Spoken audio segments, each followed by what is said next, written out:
अंत्रुज म्हालांतलो राखणदार फामाद कटमगाळ दादाचे गोडशें आयतारा जालें।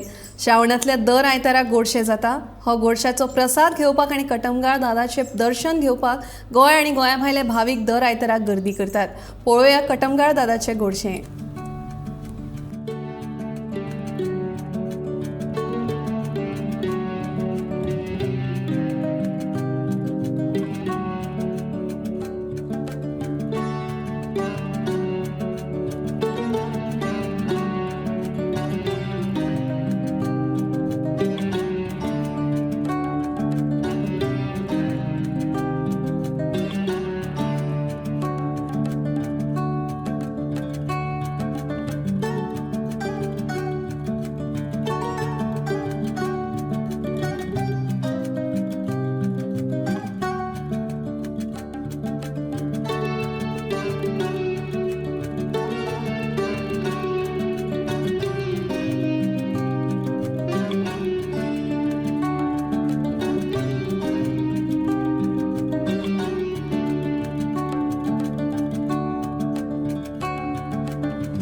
हांव हाडली एक 2-3 म्हयने जाले, कारण आमकां म्हाज्या पांया खातीर डॉक्टरान ऑपरेशन सांगलेलें।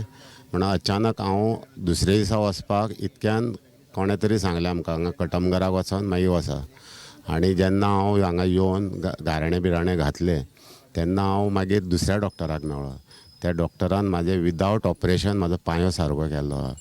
आनी तेज्यात सांगण्यान आतां आमचे फ्रेंड म्हणजे म्हाज्या तितून हो बॉम्बे साकून येयला, तोवूय बॉम्बे साकून येयला, तेवूय येयले आपले मागणे हो सावंत आनी तो बी मांद्रेकर ते आपल्या सांगणे सांगपाक येयल्या। सारको जागृत असो देवस्थान हें आसा। हो सारको। आनी श्रावणान तर तुमी पळयलाच सारकें। आनी एरवी आमी म्हयन्यान एकदां आयतार बुधवार केन्ना तरी येतात। तुम्ही काय सांगाल? मी मुंबईवरून आलो आहे। हा मित्र माझा संतोष, त्यांनी जे त्याचा एक्सपिरियन्स सांगितलं की ते आल्यावर आजार बरे होतात।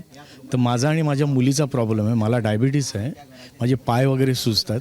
तर आता देव इथे आल्यानंतर मला डेफिनेट बरा करणार, त्यासाठी मी आलो आहे। आणि त्याचे श्रेय सगळं संतोष आणि हा माझा मित्र बिपिन मांजरेकर यांना जाते आणि ह्या वहिनींना जाते। ते घेऊन आले, हा योग आला मला। मी मुंबईवरून एवढ्या लांब आलो, हा मित्र माझा घेऊन आला त्यासाठी, आणि हे डेफिनेट माझं बरं होणार 100%। ओके, तुम्ही काय सांगाल? मी काय जास्त बोलत नाही, कारण जे बोलायचं होतं यांनीच बोलले। पण हे जागरूक देवस्थान आहे आणि देवाचा आमच्या डोक्यावर हात असू दे हीच आमची प्रार्थना।